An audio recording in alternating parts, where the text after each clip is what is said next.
Ih, takut. Serem banget mukanya. Muka siapa tuh? Angela perceraian hanya memiliki satu setelah kerangkanya memulai cerita yang lahir tangan. Assalamualaikum, hai guys, gimana kabarnya? Semoga semua sehat ya.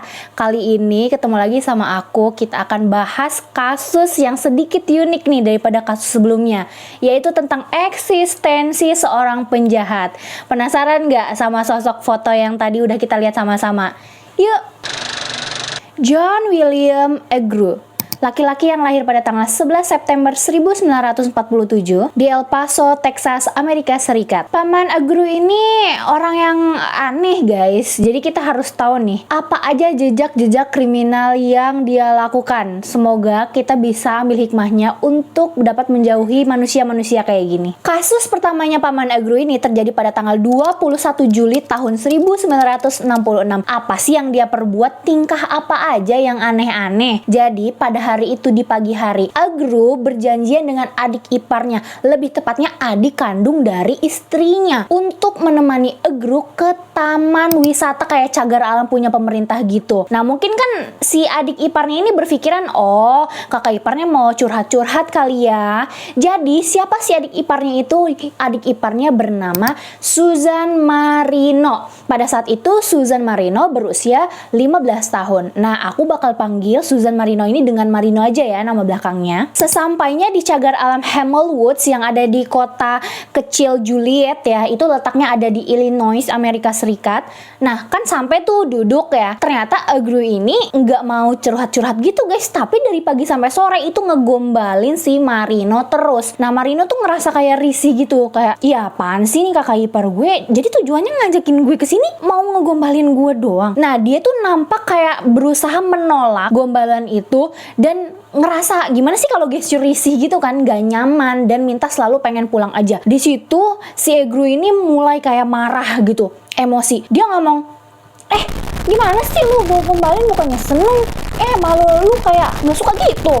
Lanjut kan si Marino ini jawab, ya lu ngapain udah punya istri ngegombalin gue, apalagi gue adik dari istri lu.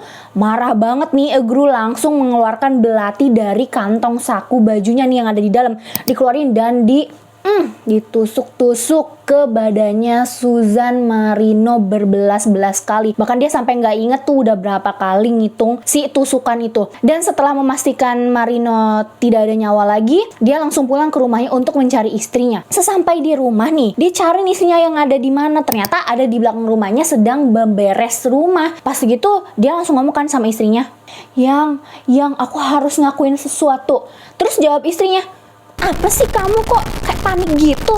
Dijawab dong sama Aghru, aku udah melenyapkan adikmu Marino. Dan yang kalian coba deh tebak, aku kan mikirnya tadinya pasti kan si istrinya Aghru ini kayak kaget, marah, kayak kaget lah gitu. Ternyata dia malah, alah, kamu ngomong apa sih? Mana mungkin kamu melenyapkan adik kandungku. Terus langsung aja nih si Aghru mengeluarkan tanda pengenal gitu loh guys, tanda penduduk gitu, dompet dan juga perhiasan dari adiknya. Nih buktinya, aku bawa pulang ke rumah karena aku abis ketemuan sama dia dan dia udah lenyap. Ayo deh kalau kamu gak percaya sama aku sebagai suamimu, aku antar kamu ke tempat kejadian perkara di mana aku melenyapkan adik kandungmu. Terus langsung kan nyampe nih si istrinya tuh ikut sama Aghru ke taman cagar alam Hamel Woods ini. Setelah istrinya melihat nih tempat kejadian perkaranya, ya ampun di situ ada adiknya gitu ya. Langsung si istrinya ini mendorong suaminya lah, ya udah sekarang gini aja, karena ini sudah terjadi, kamu harus lapor dan menyerahkan dirimu kepada pihak berwajib. Terus nggak mau nih si Aghru ini menolak, nggak mau, ini kan udah ada barang bukti, kata istrinya. Ayo bawa aja nggak apa-apa, dan nanti mereka arahkan ke sini juga seperti kamu mengarahkan aku. Tapi tetap Aghru nggak mau. Terus kan istrinya ini pulang nih ya, karena si Aghru ini malah marah-marah nggak jelas. Ternyata Aghru itu menuju gereja tempat biasa ia beribadah. Terus dia menemui pendeta untuk kayak keluh kesah gitu, apa sih namanya, cerita lah, menceritakan tentang masa kelamnya gitu kan. Terus pendeta yang mendengar hal ini baru terjadi langsung menelpon pihak berwajib. Gak lama dari itu pihak berwajib mendatangi Aghru dan melihat barang bukti, semuanya udah jelas.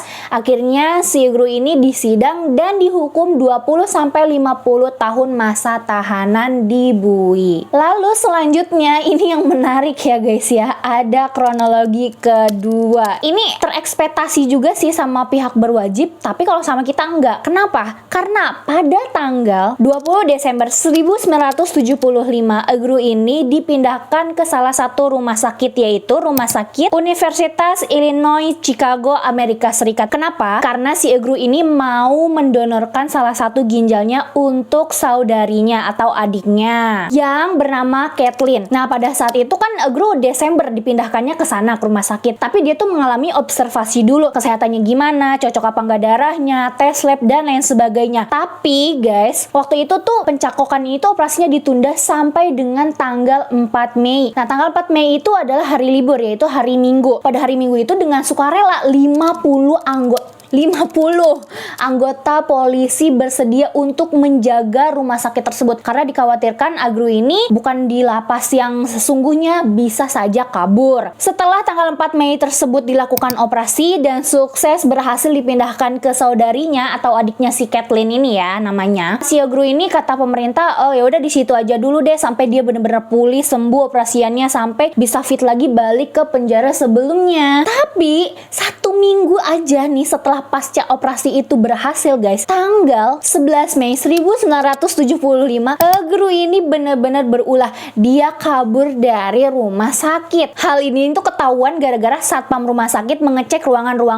Tapi kok salah satu ruangan banyak alat-alat yang belum diberesin lah gitu ya sama perawat-perawat. Tapi kok orangnya nggak ada gitu loh. Yang dirawat tuh siapa? Kok kosong kamarnya? Dilaporin lah nih ke kepolisian. Ternyata si Egru ini guys, terbukti dia itu loncatin. Jadi kayak kamar mandi tuh ada jendelanya gitu guys. Nah, jendelanya itu sama dia tuh dibobol. Terus dia loncat tuh lewat jendela ke bawah. Nah, pada saat itu ia mencuri salah satu mobil yang ada di sekitaran rumah sakit tersebut dan dibawanya lah ke perbatasan negara bagian Amerika Serikat. Selanjutnya ditinggali aja tuh mobilnya. Polisi ini kan membuat tim ya untuk mencari Egru, dan rute yang diperkirakan oleh polisi ini kayaknya si Egru ini mau menuju ke California. Setelah banyak perjalanan, menumpang beberapa mobil, ikut jalan beberapa mobil, dan beberapa kali juga dia mencuri mobil juga. Tapi nggak lama dari dia kabur nih dari rumah sakit, sekitaran 1 minggu. Aduh maaf ya, kita salah ngomong ini saking gemes banget, terus seru gitu ya. Setelah 1 minggu ia kabur dari rumah sakit, terus dia tuh ketemu di Central City, lebih tepatnya tuh di kota Nebraska, karena salah satu orang nelpon kepolisian kayak gini.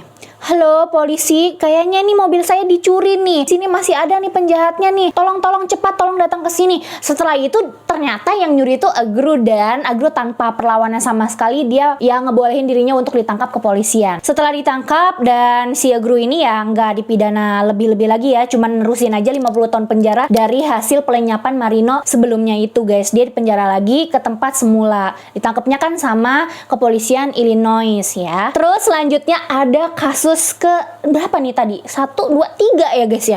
Kasus ketiga lagi-lagi Egru kembali bebas karena dibebaskan secara bersyarat oleh kantor kepolisian karena dia tuh berperilaku baik di dalam bui. Dan pada tahun 1982, lebih tepatnya di bulan Januari, Egru ini sepakat untuk tinggal bersama salah satu saudaranya di Colorado. Awalnya ia tinggal di Boulder sebelum dia pindah ke Longmont. Pada akhir tahun 1982, lebih tepatnya bulan Desember, si Egru ini lagi-lagi nih ya berulah. Dia di daerah Boulder bertemu dengan seorang perempuan yang bernama Susan Baker. Ini sama-sama Susan tapi beda orang ya guys ya. Yang itu kan udah nggak ada. Nah, Susan Baker ini waktu itu berusia 20 tahun, bertemu di salah satu persimpangan jalan, dan tiba-tiba aja si Egru ini nggak tahu ceritanya gimana detailnya, langsung aja menusuk gitu badannya si Susan Baker ini. Nah, Baker kan langsung berkucuran darah tuh, ditusuk-tusuk sama si Egru ini. Lalu ia kehilangan nyawanya karena di tulang selangkangan, di tulang leher, di tulang dada itu semua bolong guys, kehilangan banyak darah. Terus habis setelah dia melenyapkan si Baker ini, dia membuang badannya atau tubuhnya si Baker ini ke Boulder Canyon dan ditemukan oleh salah satu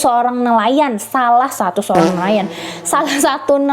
pada tanggal 1 Juli tahun 1983. Besar dugaan banget nih Egru yang menjadi tersangka dalam pelenyapan si Baker ini. Kenapa? Karena Egru memang bolak-balik tinggal di Boulder, terus tinggal di Longmont, bolak-balik gitu lah guys. Tapi nggak diperiksa secara pasti ya sama pihak kepolisian, cuma diduga-duga aja, dan kasus ini ditutup karena nggak ada tuntutan juga dari keluarganya Baker. Seminggu kemudian setelah melenyapkan si Baker ini guys, tahu nggak sih? Itu kan tadi ditemuinya tuh tanggal 1 Juli ya.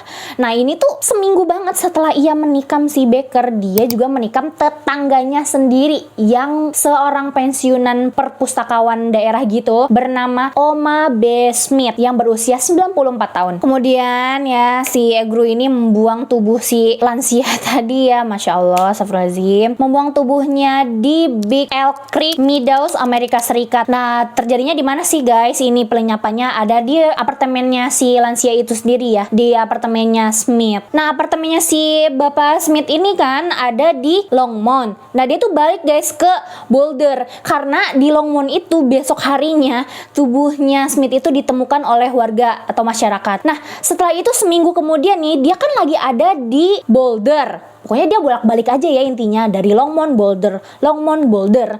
Tapi kalau yang kalian tahu Longmont sama Boulder itu kan sama aja satu kota atau gimana, boleh tulis di komentar nanti ya. Nah di Boulder dia itu menikam juga, bukan menikam langsung dibeset tapi kayak nodong dulu gitu. Jadi nodong salah satu mahasiswi yang ada di Universitas Colorado, Amerika Serikat. Ya ampun, dia tiba-tiba ketemu sama gadis ditodong, tiba-tiba ketemu sama orang ditusuk. Ini benernya ini si Agru ini. Terus kan dia teriak-teriak dong ya, ditodong kayak gitu. Kan ketemu tuh sama warga dan masyarakat, dilaporin lah ke kantor kepolisian dan ditangkap pada hari itu juga nih si Egru. Setelah ditangkap dia mengakui nih kepada kepolisian bahwasanya ya bener saya tuh udah melenyapkan Smith, udah melenyapkan Baker juga. Tapi ya silahkan aja cari-cari barang buktinya. Terus polisi tuh kayak gimana ya, kayak kurang menanggapi gitu loh kasus ini. Akhirnya kejaksaan ya sama sekali nggak meneruskan si pelenyapan itu. Si Egru ini cuman malah dikasusin gara-gara penculikan dan penodongan gadis di universitas tadi guys. Nah persidangan yang dilakukan itu kan tahun 1983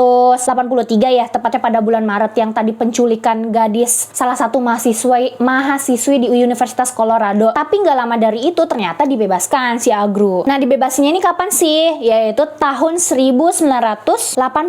Jadi cuma 6 tahun doang tuh dia dihukum gara-gara yang berusaha menculik tadi. Terus faktor hukumannya itu juga bukan karena hampir pelenyapan si mahasiswa ya, cuman karena melanggar aturan pembebasan bersyarat. Yang tadinya Agru ini dibebasin 50 tahun tadi, Marino dihukum di Bui, terus dia kan berperilaku baik. Pas keluar ternyata perilakunya jadi nggak baik. Nah makanya ditambahin tuh hukumannya. Jadi kurang kurang sinkron gitu loh menurut aku ya guys ya. Jadi kurang berat gitu hukumannya. Setelah dibebaskan, Agru ini menghabiskan waktu sisa hidupnya sampai ia tiada itu di kota Juliet. Tapi nih sampai dia meninggal itu ya guys, banyak banget laporan dari tetangga-tetangganya bahwasanya Agru ini sering membual, sering kayak cerita-cerita heboh gitu. Aku tuh pernah loh ngelenyapin si A di sini, aku tuh pernah loh ngelenyapin si B di sini gitu ceritanya, aku giniin, aku gituin. Nah dia tuh sebagai tetangga ya guys, ada pokoknya salah satu tetangganya ini nggak di expose gitu namanya sama pihak kepolisian, sama pihak berwajib. Dia tuh melaporkan, ini beneran gak sih si Agru ini tetangga gue masih terus aja ngelenyapin orang? Kalau bener tangkep dong pak, gitu kan. Karena pihak kepolisian ini juga kayak waktu itu ya, nggak tahu kalau sekarang pihak kepolisiannya gimana. Jadi waktu itu tuh kayak masih acuh tak acuh gitu loh guys menanggapi si pelapor ini tentang Agru. Tapi tetap aja sampai akhir hidupnya Agru ini berperilaku aneh, suka teriak-teriak di jalan. Ya aku rasa sih kayaknya ODGJ nggak sih? Harusnya dia mendapatkan pemeriksaan lebih lanjut menurut aku, karena emang menyimpang banget orangnya. Takutnya dia punya gangguan kejiwaan kan. Setelah itu tanpa bukti-bukti yang dikumpulkan oleh polisi ya Agru tetap sampai dia tidak ada di bumi ini bersih namanya. Sampai akhir hayatnya itu setelah pembebasan terakhir dia juga tidak pernah melakukan kejahatan apapun menurut pihak kepolisian. Dan endingnya pada tanggal 29 Juni 2009 Agru ditemukan telah kehilangan nyawanya di dalam rumahnya sendiri. Terus kan dilakukannya otopsi nih, takutnya memang ada penjahat atau apalah ya yang melenyapkan dia.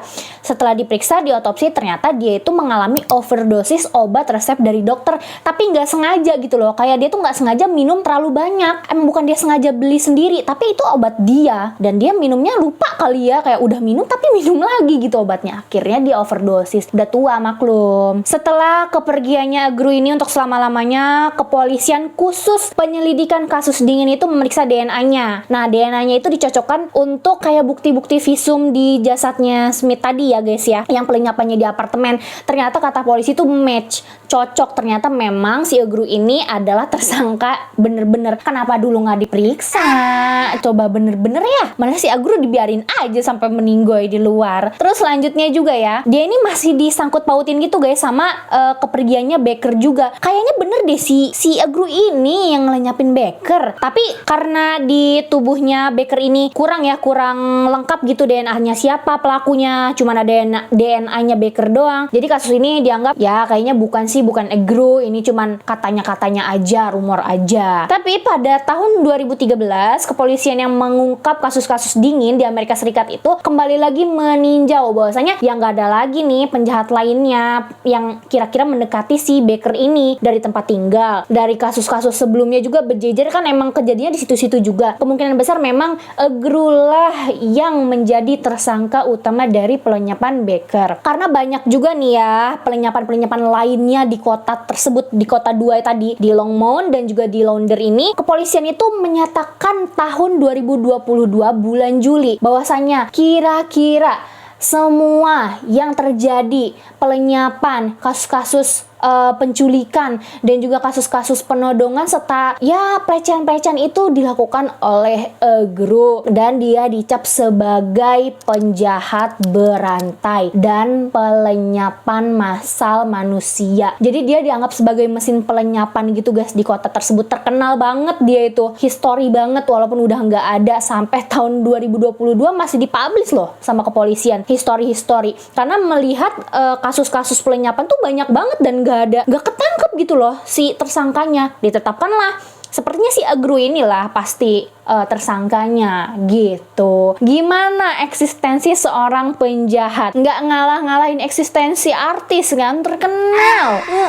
Terkenal gimana? Seru nggak? Semoga kita selalu dijauhkan dari hal-hal yang seperti ini ya guys ya. Amin. Nah gitu aja cerita kita kali ini. Jangan lupa klik Nih ada bentuk jempol gitu guys, atau ada tulisannya like atau suka, itu dipencet. Terus jangan lupa juga ada tulisannya subscribe, itu diklik juga supaya kalian bisa nontonin aku lagi, channel aku berkembang lebih baik ke depannya. Mohon supportnya, komen dengan hal-hal positif di kolom komentar. Terus request juga boleh kasus-kasus apa lagi ya. Semuanya jaga kesehatan, tetap jadi orang yang positif. Bye, assalamualaikum.